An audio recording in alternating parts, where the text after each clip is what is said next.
네, 이슈 분석 시간입니다. 오늘 이슈 첫 번째 이슈는요, 골드만삭스 급락 사태 원인이라는 이슈를 좀 삼아봤습니다. 어제 오늘 골드만삭스가 현재 암호화폐 데스크를 당분간 보류한다, 철수한다 이런 충격으로 해서 가격이 많이 급락했습니다. 비트코인이 거의 8,000달러도 갈 수 있다라고 했는데 6,400달러대로 주저앉았고요. 비트코인 7%, 이더리움이 8%, 그다음에 비트코인 캐시가 6% 정도 하락을 했습니다. 근데 오늘 약간 현재 시간상으로 약간 다시 조금씩 반등을 보이고 있는 그런 상태인데, 리플을 제외하고는 전부 다 지금 하락한 상태인데요. 이 이슈를 왜 처음으로 삼아드렸냐면요, 뉴스에 일희일비하지 말자. 장기적인 투자 관점에서 바라봐야 된다는 것을 말씀드렸습니다. 왜냐하면 골드만삭스가 자기네들이 투자한 서클이라는 기업을 통해서 이미 플로닉스라는 거래소를 인수했잖아요. 그러니까 골드만삭스가 현재 철수한다, 보류한다는 거는 어제 뉴스에서도 말씀드렸지만 한 3개월, 그러니까 내년 3월 앞으로의 ETF가 어떻게 되느냐에 따라서 좀 달라질 수 있으니까 그때까지는 저희가 좀 신중하게 좀 봐야 될 상황 같아서 좀 말씀드렸고요. 그렇게 됨으로써 앞으로 다음 제가 이슈를 말씀드릴 건데요. 다음 이슈로 한번 넘어가 보겠습니다. 왜냐하면요, 다음 이슈가 제가 어떤 제목을 정했냐면 상위 암호화폐 5년간 보유 즐겨라. 이런 제목이었습니다. 이 사람이 누구냐 하면 찰리 슈렘이라고 비트코인 재단을 창립한 멤버인데, 이분이 얼마 전에 인터뷰 자리에서 그런 얘기를 했습니다. 가격 변동에 일희일비하지 말고 투자하신 분들은 좀 즐겨라. 그러니까 상위 암호화폐, 그러니까 현재 안정적으로 거래되고 있고 가격이 형성된 암호화폐에 대해서는 가지고 있으면서 한 5년간은 즐겨라. 일희일비하지 마라. 왜냐?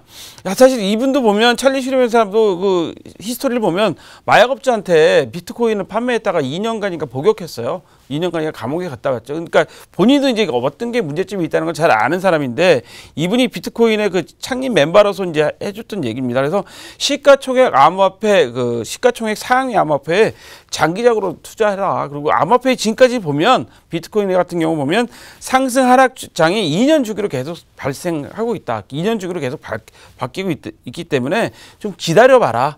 최소한 5년간은 즐겨야 되고, 근데 다만 손실을 감당할 수 있을 정도만 투자해라. 이거 항상 저희가 뉴스나 이슈 시간에 나왔던 내용이죠. 그래서 손실을 감당할 수 있을 정도만 투자하라는 건데요. 사실 이 사람도 지금 현재 예상하고 있는 게 2019년도에 비트코인 ETF가 승인이 되게 될 경우에는 전혀 달라진 양상이 될 수 있다는 이야기를 하고 있습니다. 그래서 암호화폐 5년간 특히 암호화폐 중에서도 상위 암호화폐 5년간 보유하고 즐겨라. 좀 편안하게 좀 해서 일희일비하지 말고, 예를 들어서 어제 같은 경우도 이제 골드만삭스가 이런 일이 생겼다고 해서 바로 우리가 일반 투자자들은 바로 내다 파시고 그래서 가격을 폭락시키는데 그럴 필요 없다. 골드만삭스가 내년 3월에 다시 또 ETF가 승인 났을 때 다시 하겠다 그러면 그때 또 가격이 올라가게 되겠죠. 그러니까 그런 부분에 대해서 너무 우리가 일희일비할 필요가 없을 것 같아서 오늘 첫 번째와 두 번째 이슈는요, 급락 사태 원인과 5년간 보유하고 손실을 감당할 수 있을 정도로 좀 즐겨라. 2년 주기로 계속 상승 하락이 반복하고 있다는 걸 좀 아셔야 될 것 같아서 두 번째 이슈를 삼았습니다.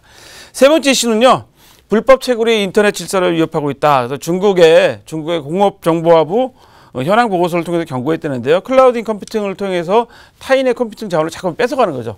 모네로 같은 거에서 벌써 2개월 만에 급격히 퍼져가지고요, 100만 위안이라는 걸 현재 해킹했다고 하는데요. 채굴해갔다고 하는데, 개인정보를 위협하는 스마트 기기 사이버 위협에 노출돼 있다. 지난번에 계속 스마트 기기를 왜 이 사람들이 해킹하는지를 말씀드렸잖아요. 기계가 여러 군데 작지만 용량이 작긴 하지만 여러 군데 분산돼 있어서 그 힘이 더 세지고 사람들 관심이 별로 없다는 거죠. 그래서 우리가 항상 앱도 받으실 때 공인된 사이트에서 다운 받으셔야지 이상한 데서 받으시면 안 된다. 이런 거 말씀드렸는데, 그래서 현재 중국 정부가 불법 채굴이 인터넷 질서까지도 현재 위협하고 있다는 것을 세 번째 이슈로 말씀드렸습니다.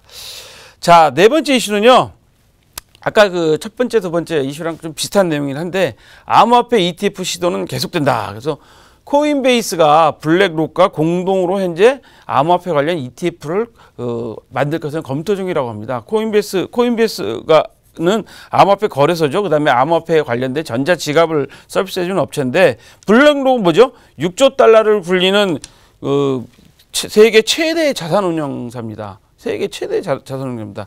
이 두 회사가 지금 힘을 합쳐가지고 암호화폐 ETF를 계속 만들려고 시도를 하고 있답니다. 이미 그 블록체인 실무그룹하고 서로 간에 본격적으로 시작을 했다고 하는데요.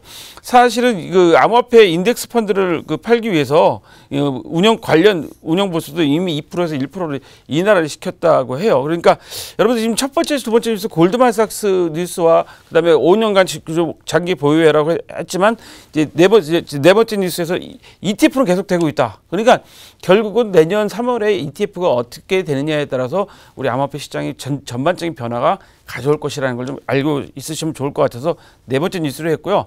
오늘은 마지막 뉴스 하나 더 하겠습니다. 다섯 번째 뉴스는요. 암호화폐는 없어지지 않는다. 이게 누가 이 얘기했을까요? 제프리 존스 암참 회장이 어제 세미나에서 발표했다고 합니다. 암참이 그 미국 주한 미국 상공회의소잖아요. 이분 유명하신 분이죠. 그러니까 이분이 세미나에서 이렇게 얘기했다고 합니다. 암호화폐를 사업에 쓸 수도 있고 사업가는 이걸 안 하면 뒤처진다. 많은 사람들이 사기라고 생각하지만 안 없어진다. 그리고 암호화폐와 블록체인을 받아들이고 인정해야지만이 기업이 발전할 수 있을 것이다 라는 이야기를 하셨다고 합니다. 그래서 이게 현재 이런 문제가 왜 생기냐, 사기라고 생각하고 이런 문제가 왜 생기냐 하면 정부가 적절한 제도와 환경을 만들어줘야 되는데 정부는 현재 손 놓고 있다. 근데 그 손 놓고 있는 거는 한국을 포함한 다른 나라 정부들도 다 마찬가지다. 따라서 기업은 블록체인 기술하고 암호화폐를 이용하는 기술을 배워서 앞으로의 그 미래를 준비해야 된다. 뭐 이런 류의 말씀을 하셨다고 합니다. 그러시면서 하신 말씀이 결국 암호화폐는 없어지지는 않는다. 그러니까 이 암호화폐는 없어지지 않는다는 이야기는 이분뿐만 아니라 다른 분들도 많이 하셨는데요. 앞으로 블록체인 기술과 암호화폐가 결합된 새로운 기술이 더 많이 우리 생활에, 우리 기업에 적용될 거라는 것은 뭐 거의 확실한 것 같습니다. 자, 오늘 저희가 준비한 이슈는 여기까지입니다.